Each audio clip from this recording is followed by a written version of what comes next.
श्री वल्लभाधीश की जय। श्री गुसाई जी परम दयाल की जय। श्याम सुंदर श्री यमुने महारानी की जय।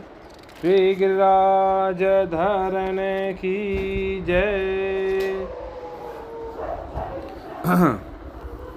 श्रीमद् भागवत पंचम स्कंद। आज है 26वां अध्याय। पिछले अध्याय में यानी 25वें अध्याय में हमने पढ़ा था संकर्षण देव जी के बारे में। आज हम पढ़ेंगे नरकों की विभिन्न गतियों का वर्णन।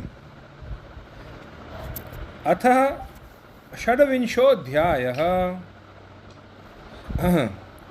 राजा परीक्षित ने पूछा, महर्षि, लोगों को जो ये ऊंची नीची गतियां प्राप्त होती हैं उनमें इतनी विभिन्नता क्यों है?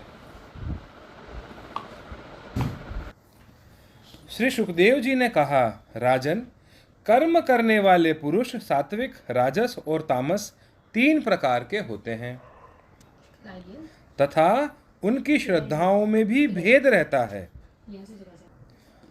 तो राजा परीक्षित ने क्या पूछा था कि जैसे जैसे लोगों की कर्मों के हिसाब से उनकी गति होती है तो वो क्यों होती है? तो सुखदेव जी कहते हैं कि भाई 3 प्रकार के पुरुष कर्म वाले जो हैं वो होते हैं राजस, तामस और सात्विक, और उनकी श्रद्धाओं में भी भेद होता है। इस प्रकार स्वभाव और श्रद्धा के भेद से उनके कर्मों की गतियाँ भी भिन्न भिन्न होती हैं और न्यूनाधिक रूप में ये सभी गतियाँ सभी कर्ताओं को प्राप्त होती हैं। मतलब जैसे जैसे कर्म होंगे ऐसे जैसे गतियाँ प्राप्त होती हैं।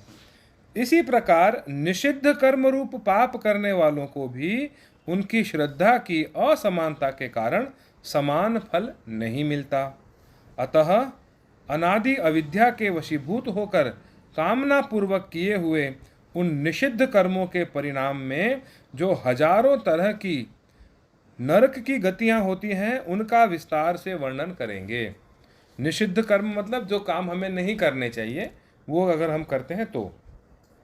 राजा परीक्षित ने पूछा, भगवन, आप जिनका वर्णन करना चाहते हैं वे नरक इसी पृथ्वी के कोई देश विशेष हैं या त्रिलोकी से बाहर या इसके भीतर किसी जगह में?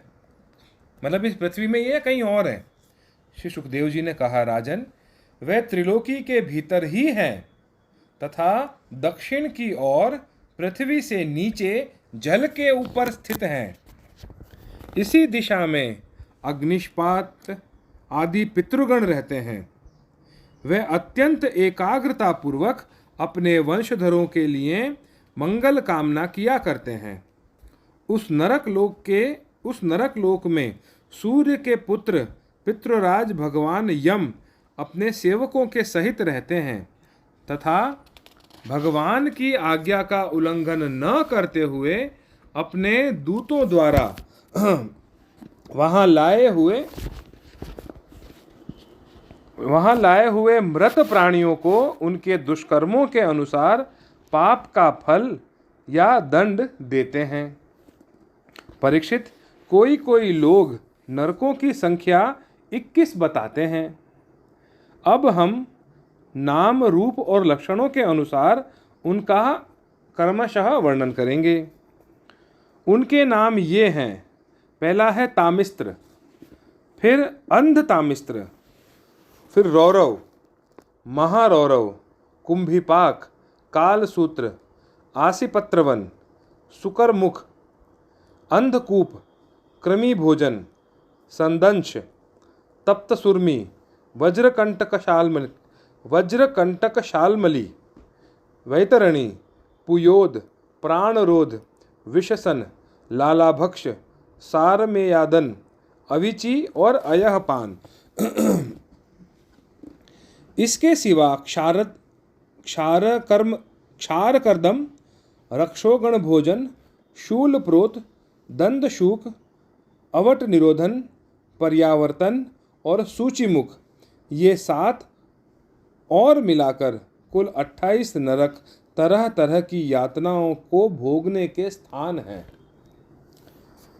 जो पुरुष, अब जो जो भी आपका अपराध होता है, उस अपराध में कौन कौन सा नरक भोगना पड़ता है, जो आप पाप करते हो और उससे कौन सा नरक भोगना पड़ता है, उसके बारे में बताएंगे। जो पुरुष दूसरों के धन या संतान या स्त्रियों का हरण करता है, उसे अत्यंत भयानक यमदूत कालपाश में बांधकर बलात् तामिस्त्र नरक में गिरा देते हैं। बलात् मतलब जबरदस्ती या बलपूर्वक। उस अंधकारमय नरक में उसे अन्न जल न देना, डंडे लगाना और भय दिखलाना आदि अनेक प्रकार के उपायों से पीड़ित किया जाता है। इससे अत्यंत दुखी होकर वह एकाएक मूर्छित हो जाता है। इसी प्रकार जो पुरुष किसी दूसरे को धोखा देकर उसकी स्त्री आदि को भोगता है, वह अंधतामिस्त्र नरक में पड़ता है। वहाँ की यातनाओं में पड़कर जड़ से कटे हुए वृक्ष के समान वेदना के मारे सारी सुध बुध खो बैठता है और उसे कुछ भी नहीं सूझ पड़ता। इसी से इस नरक को अंधतामिस्त्र भी कहते हैं। जो पुरुष इस लोक में यह शरीर ही मैं हूँ और ये स्त्री धन आदि मेरे हैं, ऐसी बुद्धि से दूसरे प्राणियों से द्रोह करके निरंतर अपने कुटुंब के ही पालन पोषण में लगा रहता है, वह अपना शरीर छोड़ने पर अपने पाप के कारण स्वयं ही रौरव नरक में गिरता है। इस लोक में उसने जिन जीवों को जिस प्रकार कष्ट पहुंचाया होता है, परलोक में यम यातना का समय आने पर वह जीव रूरू होकर उसे उसी प्रकार कष्ट पहुंचाते हैं। इसीलिए इस नरक का नाम रौरव है। रूरू एक सर्प का नाम है। रूरू सर्प से भी अधिक क्रूर स्वभाव वाले एक जीव का नाम है। ऐसा ही महारौरव नरक है। इसमें वह व्यक्ति जाता है जो और किसी की परवाह न कर केवल अपने ही शरीर का पालन पोषण करता है। वहाँ कच्चा मांस खाने वाले रूरू इसे मांस के लोभ से काटते हैं। फिर जो क्रूर मनुष्य इस लोक में अपना पेट पालने के लिए जीवित पशु या पक्षियों को रांधता है, रांधता मतलब पकाना, रांधता है, उस हृदयहीन राक्षसों से भी गए बीते पुरुष को यमदूत कुंभीपाक नरक में ले जाकर खोलते हुए तेल में रांधते हैं। जो मनुष्य इस लोक में माता पिता, ब्राह्मण और वेद से विरोध करता है, उसे यमदूत काल सूत्र नरक में ले जाते हैं। इसका घेरा 10,000 योजन है। इसकी भूमि तांबे की है। इसमें जो तपा हुआ मैदान है, वह ऊपर से सूर्य और नीचे से अग्नि के दाहने से जलता रहता है। वहां पहुंचाया हुआ पापी जीव भूख प्यास से व्याकुल हो जाता है और उसका शरीर बाहर भीतर से जलने लगता है। उसकी बेचैनी यहाँ तक बढ़ती है कि वह कभी बैठता, कभी लेटता, कभी छटपटाने लगता, कभी खड़ा होता है और कभी इधर उधर दौड़ने लगता है। इस प्रकार उस नर पशु के शरीर में जितने रोम होते हैं, उतने ही 1000 वर्ष तक उसकी यह दुर्गति होती है। जो पुरुष किसी प्रकार की आपत्ति न आने पर भी अपने वैदिक मार्ग को छोड़कर अन्य पाखंडपूर्ण धर्मों का आश्रय लेता है, उसे यमदूत 80 पत्रवन नरक में ले जाकर कोड़ों से पीटते हैं। जब मार से बचने के लिए वह इधर उधर भागता है, तब उसके सारे अंग तालवन के तलवार के समान पैने पत्तों से, जिनमें दोनों ओर धारें होती हैं, टूक टूक होने लगते हैं। तब वह अत्यंत वेदना से हाय मैं मरा इस प्रकार चिल्लाता हुआ पद पद पर मूर्छित होकर गिरने लगता है। अपने धर्म को छोड़कर पाखंड मार्ग में चलने से उसे इस प्रकार अपने कुकर्म का फल भोगना पड़ता है। इस लोक में जो पुरुष राजा या राज कर्मचारी होकर किसी निरपराध मनुष्य को दंड देता है अथवा ब्राह्मण को शरीर दंड देता है, वह महापापी मरकर सूकर मुख नरक में गिरता है। वहाँ जब महाबली यमदूत उसके अंगों को कुचलते हैं, तब वह कोल्हू में पैरे जाते हुए गन्नों के समान पीड़ित होकर जिस प्रकार इस लोक में उसके द्वारा सताए हुए निरपराध प्राणी रोते चिल्लाते थे, उसी प्रकार कभी आर्त स्वर से चिल्लाता और कभी मूर्छित हो जाता है। जो पुरुष इस लोक में खटमल आदि जीवों की हिंसा करता है, वह उनसे द्रोह करने के कारण अंधकूप नरक में गिरता है, क्योंकि स्वयं भगवान ने ही रक्तपान आदि उनकी वृत्ति बना दी है और उन्हें उसके कारण दूसरों को कष्ट पहुंचाने का ज्ञान भी नहीं है। किंतु मनुष्य की वृत्ति भगवान ने विधि निषेध पूर्वक बनाई है और उसे दूसरों के कष्ट का ज्ञान भी है। वहाँ वे पशु, मृग, पक्षी, सांप आदि रेंगने वाले जंतु, मच्छर, जूं, खटमल और मक्खी आदि जीव जिनसे उसने द्रोह किया था, उसे सब ओर से काटते हैं। इससे उसकी निद्रा और शांति भंग हो जाती है और स्थान न मिलने पर भी वह बेचैनी के कारण उस घोर अंधकार में इस प्रकार भटकता रहता है जैसे रोगग्रस्त शरीर में जीव छटपटाया करता है। जो मनुष्य इस लोक में बिना पंच महायज्ञ किए तथा जो कुछ मिले उसे बिना किसी दूसरे को दिए स्वयं ही खा लेता है, उसे कौवे के समान कहा गया है।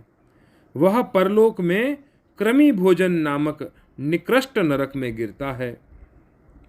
वहाँ 1,00,000 योजन लंबा चौड़ा एक कीड़ों का कुंड है। उसी में उसे भी कीड़ा बनकर रहना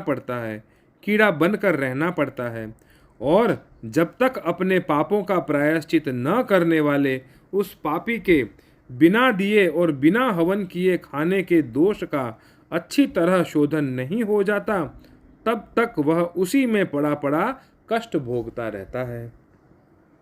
वहाँ कीड़े उसे नोचते हैं और वह कीड़ों को खाता है। राजन, इस लोक में जो व्यक्ति चोरी या बरजोरी से किसी भी पुरुष के अथवा आपत्ति समय न होने पर भी किसी दूसरे पुरुष के सुवर्ण और रत्न आदि का हरण करता है, उसे मरने पर यमदूत संदंश नामक नरक में ले जाकर तपाए हुए लोहे के गोलों से दागते हैं और संडसी से उसकी खाल नोचते हैं। इस लोक में यदि कोई पुरुष अगम्या स्त्री के साथ संभोग करता है अथवा कोई स्त्री अगम्य पुरुष के साथ व्यभिचार करती है, तो यमदूत उसे तप्त सुरमी नामक नरक में ले जाकर कोड़ों से पीटते हैं तथा पुरुष को तपाए हुए लोहे की स्त्री मूर्ति से और स्त्री को तपाई हुई पुरुष की प्रतिमा से आलिंगन कराते हैं।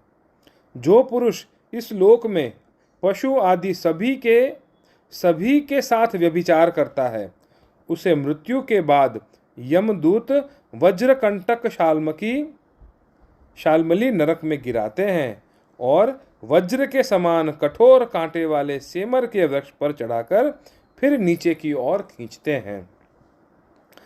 जो राजा या राजपुरुष इस लोक में श्रेष्ठ कुल में जन्म पाकर भी धर्म की मर्यादा का उच्छेद करते हैं, वे उस मर्यादातिक्रमण के कारण मरने पर वैतरणी नदी में पटके जाते हैं। यह नदी नरकों की खाई के समान है। उसमें मल, मूत्र, पीव, रक्त, केश, नख, हड्डी, चर्बी, मांस और मज्जा आदि गंदी चीजें भरी हुई हैं। वहां गिरने पर उन्हें इधर उधर जल के जीव नोचते हैं, किंतु इससे उनका शरीर नहीं छूटता। पाप के कारण प्राण उसे वहन किए रहते हैं और वे उस दुर्गति को अपनी करनी का फल समझकर मन ही मन संतप्त होते रहते हैं। जो लोग शौच और आचार के नियमों का परित्याग कर तथा लज्जा को तिलांजलि देकर इस लोक में शूद्राओं के साथ संबंध गांठ बांधकर पशुओं के समान आचरण करते हैं, वे भी मरने के बाद पीप, विष्ठा, मूत्र, कफ और मल से भरे हुए पुयोद नामक समुद्र में गिरकर उन अत्यंत घृणित वस्तुओं को ही खाते हैं। इस लोक में जो ब्राह्मण आदि वर्ण के लोग कुत्ते या गधे पालते हैं और शिकार आदि में लगे रहते हैं तथा शास्त्र के विपरीत पशुओं का वध करते हैं, मरने के पश्चात वे प्राण रोध नरक में डाले जाते हैं और वहां यमदूत उन्हें लक्ष्य बनाकर बाणों से बींधते हैं। जो पाखंडी लोग पाखंडपूर्ण यज्ञों में पशुओं का वध करते हैं, उन्हें परलोक में वैशस यानी विशसन नरक में डालकर वहां के अधिकारी बहुत पीड़ा देकर काटते हैं। जो द्विज कामातुर होकर अपनी सवर्णा भार्या को वीर्यपान कराता है, उस पापी को मरने के बाद यमदूत वीर्य की नदी यानी लाल भक्ष नामक नरक में डालकर वीर्य पिलाते हैं। जो कोई चोर अथवा राजा या राजपुरुष इस लोक में किसी के घर में आग लगा देते हैं, किसी को विष दे देते हैं अथवा गांवों या व्यापारियों की टोलियों को लूटते हैं, उन्हें मरने के पश्चात सार में या दन नामक नरक में वज्र की सी दाढ़ों वाले 720 यमदूत कुत्ते बनकर बड़े वेग से काटने लगते हैं। इस लोक में जो पुरुष किसी की गवाही देने में, व्यापार में अथवा दान के समय किसी भी तरह झूठ बोलता है, वह मरने पर आधार शून्य अविचिमान नरक में पड़ता है। वहां उसे 100 योजन ऊंचे पहाड़ के शिखर से नीचे को सिर करके गिराया जाता है। उस नरक की पत्थर की भूमि जल के समान जान पड़ती है, इसीलिए इसका नाम अविचिमान है। वहां गिराए जाने से उसके शरीर के टुकड़े टुकड़े हो जाने पर भी प्राण नहीं निकलते, इसीलिए उसे बार बार ऊपर ले जाकर पटका जाता है। जो ब्राह्मण या ब्राह्मणी अथवा व्रत में स्थित और कोई भी प्रमादवश मद्यपान करता है तथा जो क्षत्रिय या वैश्य सोमपान करता है, क्षत्रियों एवं वैश्यों के लिए शास्त्र में सोमपान निषेध है, उन्हें यमदूत अयहपान नाम के नरक में ले जाते हैं और उनकी छाती पर पैर रखकर उनके मुंह में आग से गलाया हुआ लोहा डालते हैं। जो पुरुष इस लोक में निम्न श्रेणी का होकर भी अपने को बड़ा मानने के कारण जन्म, तप, विद्या, आचार, वर्ण या आश्रम में अपने से बड़ों का विशेष सत्कार नहीं करता, वह जीता हुआ भी मरे के समान ही है। उसे मरने पर क्षार कर्दम नाम के नरक में नीचे को सिर करके गिराया जाता है और वहां उसे अनंत पीड़ाएं भोगनी पड़ती हैं। जो पुरुष इस लोक में नर मेधादि के द्वारा भैरव, यक्ष, राक्षस आदि का यजन करते हैं और जो स्त्रियां पशुओं के समान पुरुषों को खा जाती हैं, उन्हें वे पशुओं की तरह मारे हुए पुरुष यमलोक में राक्षस होकर तरह तरह की यातनाएं देते हैं और रक्षोगण भोजन नामक नरक में कसाईयों के समान कुल्हाड़ी से काट काट कर उसका लहू पीते हैं। तथा जिस प्रकार वे मांस भोजी पुरुष इस लोक में उनका मांस भक्षण करके आनंदित होते थे, उसी प्रकार वे भी उनका रक्तपान करते और आनंदित होकर नाचते गाते हैं। इस लोक में जो लोग वन या गांव के निरपराध जीवों को, जो सभी अपने प्राणों को रखना चाहते हैं, तरह तरह के उपायों से फुसलाकर अपने पास बुला लेते हैं और फिर उन्हें कांट से बेधकर या रस्सी से बांधकर खिलवाड़ करते हुए तरह तरह की पीड़ाएं देते हैं, उन्हें भी मरने के पश्चात यम यातनाओं के समय शूल प्रोत नामक नरक में शूलों से बेधा जाता है। उस समय जब उन्हें भूख प्यास सताती है और कंक, बटेर आदि तीखी चोंचों वाले नरक के भयजनक पक्षी नोचने लगते हैं, तब अपने किए हुए सारे पाप याद आते हैं। राजन, इस लोक में जो सर्पों के समान उग्र स्वभाव पुरुष दूसरे जीवों को पीड़ा पहुंचाते हैं, वे मरने पर दंदशूक नाम के नरक में गिरते हैं। वहां 5-5, 7-7 मुंह वाले सर्प उनके समीप आकर उन्हें चूहों की तरह निगल जाते हैं।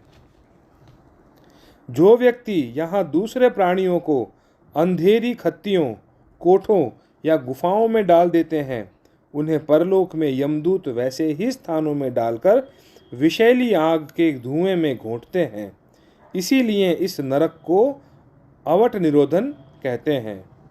जो गृहस्थ अपने घर आए अतिथि अभ्यागतों की ओर बार बार क्रोध में भरकर ऐसी कुटिल दृष्टि से देखता है मानो उन्हें भस्म कर देगा, वह जब नरक में जाता है तब उस पाप दृष्टि के नेत्रों को गिद्ध, कंक, काक और बटेर आदि वज्र की सी कठोर चोंचों वाले पक्षी बलात् निकाल लेते हैं।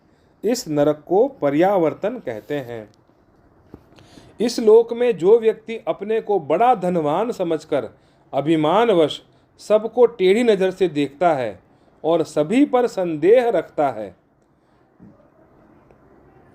धन के व्यय और नाश की चिंता से जिसके हृदय और मुंह सूखे रहते हैं, अतः तनिक भी चैन न मानकर जो यक्ष के समान धन की रक्षा में ही लगा रहता है तथा पैसा पैदा करने, बढ़ाने, बचाने जो तरह तरह के पाप करता रहता है, वह नराधम मरने पर सूचीमुख नरक में गिरता है। वहाँ उस अर्थ पिशाच पापात्मा के सारे अंगों को यमराज के दूत दर्जियों के समान सुई धागे से सीते हैं। राजन, यमलोक में इसी प्रकार के सैकड़ों हजारों नरक हैं। उनमें जिनका यहाँ उल्लेख हुआ है और जिनके विषय में कुछ नहीं कहा गया, उन सभी में अब अधर्मपरायण जीव अपने कर्मों के अनुसार बारी बारी से जाते हैं। इसी प्रकार धर्मात्मा पुरुष स्वर्ग आदि में जाते हैं। इस प्रकार नरक और स्वर्ग के भोग से जब इनके अधिकांश पाप और पुण्य क्षीण हो जाते हैं, तब बाकी बचे हुए पुण्य पाप रूप कर्मों को लेकर ये फिर इसी लोक में जन्म लेने के लिए लौट आते हैं। इन धर्म और अधर्म दोनों से विलक्षण जो निवृत्ति मार्ग है, उसका तो पहले ही यानी द्वितीय स्कंद में ही वर्णन हो चुका है। पुराणों में जिसका 14 भुवन के रूप में वर्णन किया गया है, ब्रह्मांड कोश इतना ही है। यह साक्षात परम पुरुष श्री नारायण का अपनी माया के गुणों से युक्त अत्यंत स्थूल स्वरूप है। इसका वर्णन मैंने तुम्हें सुना दिया। परमात्मा भगवान का उपनिषदों में वर्णित निर्गुण स्वरूप यद्यपि मन बुद्धि की पहुंच के बाहर है, तो भी जो पुरुष इस स्थूल रूप का वर्णन आदरपूर्वक पढ़ता है, सुनता या सुनाता है, उसकी बुद्धि श्रद्धा और भक्ति के कारण शुद्ध हो जाती है और वह उस सूक्ष्म रूप का भी अनुभव करता है। यति को चाहिए कि भगवान के स्थूल और सूक्ष्म दोनों प्रकार के रूपों का श्रवण करके पहले स्थूल रूप में चित्त को स्थिर करे, फिर धीरे धीरे वहाँ से हटाकर उसे सूक्ष्म में लगा दे। परीक्षित, मैंने तुमसे पृथ्वी, उसके अंतर्गत द्वीप, वर्ष, नदी, पर्वत, आकाश, समुद्र, पाताल, दिशा, नरक, ज्योतिर्गण और लोकों की स्थिति का वर्णन किया। यही भगवान का अति अद्भुत स्थूल रूप है, जो समस्त जीव समुदाय का आश्रय है। इति श्रीमद्भागवते महापुराणे